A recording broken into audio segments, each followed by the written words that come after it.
इसलिए नैरेटिव बहुत तेजी से बदल रहा है, और जितनी तेजी से आप बदलने की कोशिश कर रहे हैं, इस देश के इस संस्कार, इस सभ्यता, इस संस्कृति के दुश्मन उतनी ही ताकत से सड़कों पे निकल रहे हैं। उनका डर ये नहीं है कि कुछ होने वाला है, उनका डर ये है कि हम तो कहते थे हमें तो उस पर यकीन है, हम तो अल्लाह के अलावा डरते नहीं है, तो 14 के बाद से राय क्यों बदल गई? हमारा तो पहले भी यकीन था, आज भी यकीन था। इसलिए समस्या आपके बोध हो जाने भर से है। आपने सवाल पूछना शुरू कर दिया और आपको यह एहसास हो गया कि ये जो घुट्टी पिलाई गई थी चचा नेहरू के दोस्त मौलाना अबुल कलाम जैसा जिहादी, जो मक्का में 1888 में पैदा हुआ, 1902 में भारत आया, 1906 में मुस्लिम लीग बनी और 1947 से लेकर 1958 तक भारत देश का शिक्षा मंत्री रहा। आपने कभी पूछा नहीं? ये तो किसी स्कूल में भी नहीं गया, ना केजी में गया, ना लोअर केजी में न गया, ना किसी क्लास में गया, ना किसी मदरसे में गया। देश का पहला शिक्षा मंत्री जाहिर था, उसका लिखा पढ़ रहे हैं आप। प्रतिकार करिए, अपने आप को पहचानिए, किसी से डरिए मत।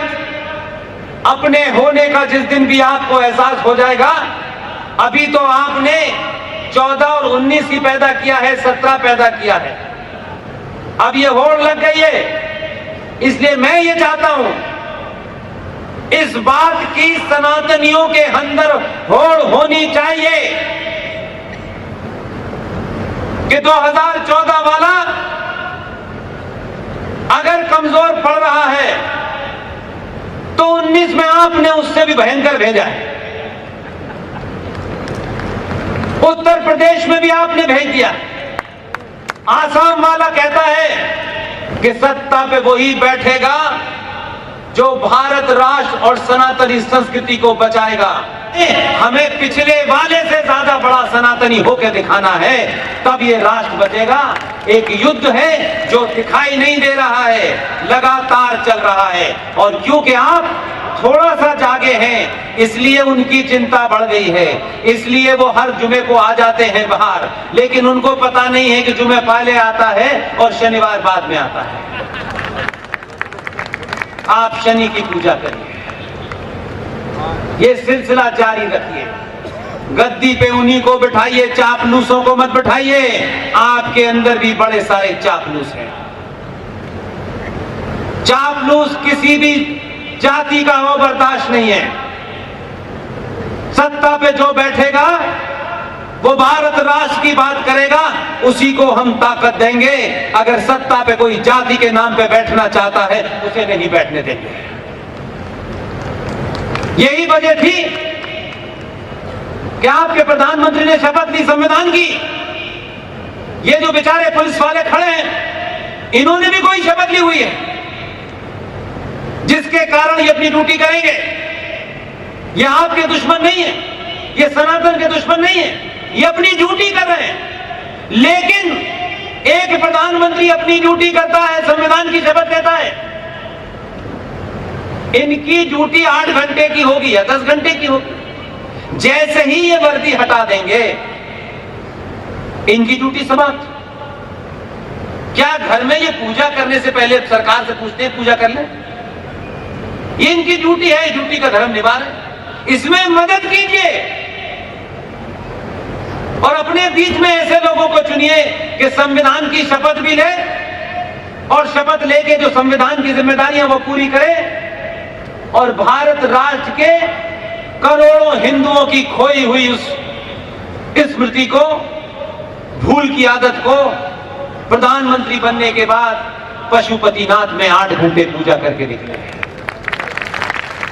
बार बार आपको मैसेज दे रहा है, वो किसी और को नहीं दे रहा। उसे अमेरिका को, लंदन को, इंग्लैंड से लेकर जापान को नहीं बताना है, वो आपको बोध करा रहा है। मैं देश का प्रधानमंत्री हूं, मैंने शपथ ली है, मैं अपना कार्य एक प्रधानमंत्री के रूप में कर रहा हूं, लेकिन मेरी आस्थाओं को, मेरी परंपराओं को कोई दुनिया की ताकत रोक नहीं सकती।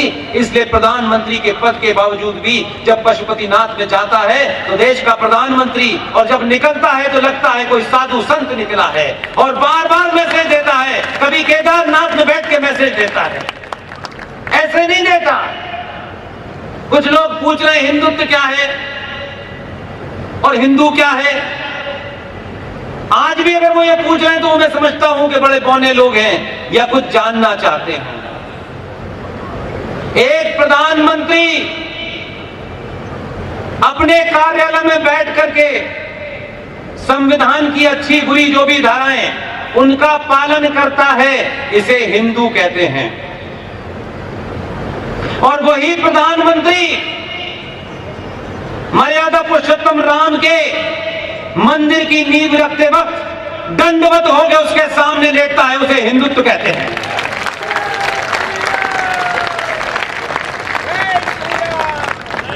बदलाव के इस दौर को हर एक सनातनी जो अपने दिल पे हाथ रख के कहे कि मेरी जाति, मेरी पहचान मेरी निजी है, मेरी राष्ट्रीय पहचान सनातन है। मैं सरकार चुनते वक्त ये नहीं देखूंगा कि कौन 2 रुपए किलो चावल मुझे फ्री दे रहा है, कौन 1 महीने की बिजली फ्री दे रहा है।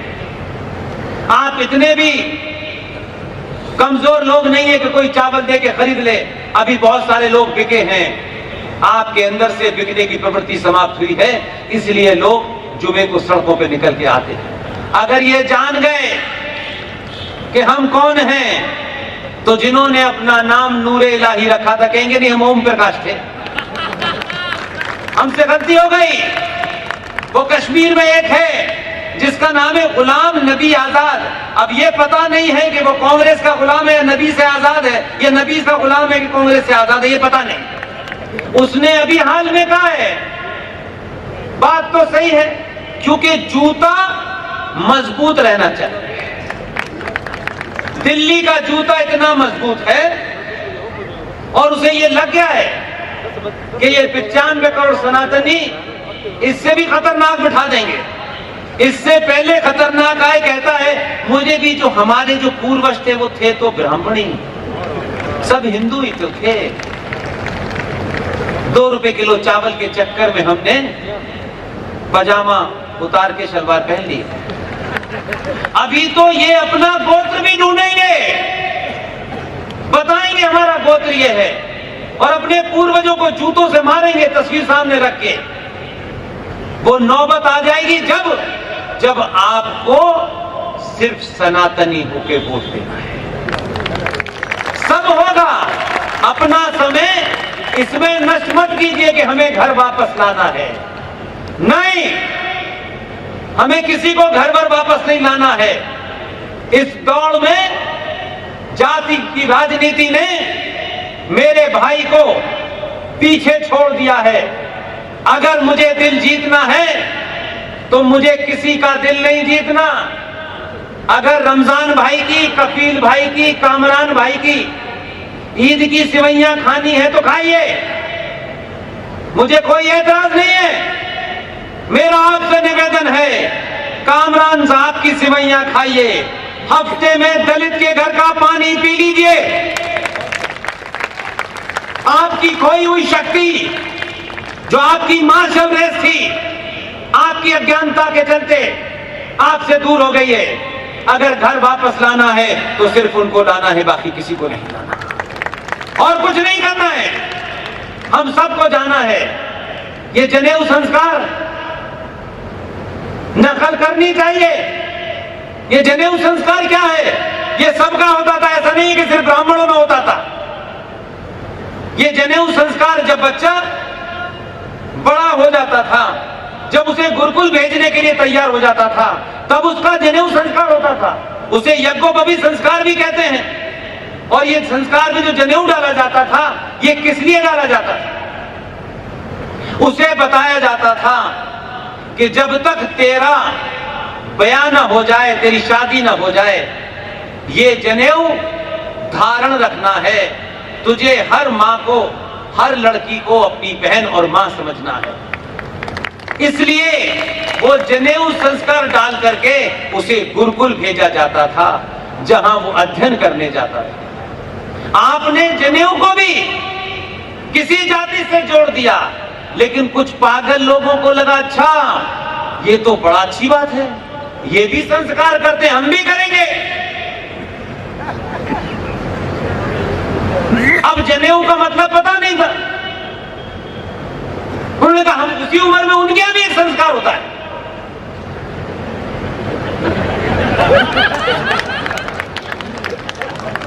बचपन से रोता है, जवानी तक रुलाता है, तो समाज को रुलाता है। नहीं, हमें भी करना है ये संस्कार। अरे बराबरी करो, लेकिन पता तो कर लो कर क्या रहे हो भाई। अरे हमें तो उस पर यकीन है यार, हम दुनिया में एकमात्र ऐसी जाति हैं कि हमने, हमारे बारे में बड़ी गलतफहमियां हैं। कोई कहता है 33 कोटि 33 तरीके थे, कोई 33 करोड़ है, अलग अलग मत चल रहे हैं, तब भी हम इसकी चिंता नहीं करते। हम ये मानते हैं कि भगवान ने हमको जैसा बनाया है, हम भगवान के पास वैसे ही चले जाए। हम ये क्यों माने कि भगवान की अकल ठीक नहीं थी? हमें पूरा यकीन है अपने भगवान में। उसने यहां कान क्यों लगाया है, नाक क्यों बनाई है? तुम्हें उस पर यकीन नहीं है कि जो काम तुम्हें नीचे करना था अल्लाह ने ऊपर से करके नहीं भेज सकता था क्या? ये तुम्हारा उस पर यकीन नहीं है भाई। तुम ये जो काट पीट नीचे करते हो, अब पूछो उनसे, अगर हमने, और इसमें हम जिम्मेदार हैं, सनातनी जिम्मेदार हैं। आप बंदर के सामने उस्तरे से दाढ़ी बनाएंगे और बंदर को उस्तरा दे देंगे तो अपनी गर्दन काट सकता है। आपने कैंची बनाई क्यों? अब उनको पता नहीं इसका क्या करना है, तो काट पीट कर लिया। जिनको अल्लाह पे यकीन नहीं, वो आपकी बात सुनिए। इसलिए बेसिक प्रॉब्लम है। ऐसे ही वो 2000 साल पहले आए हैं, जिनकी अजब कहानी है।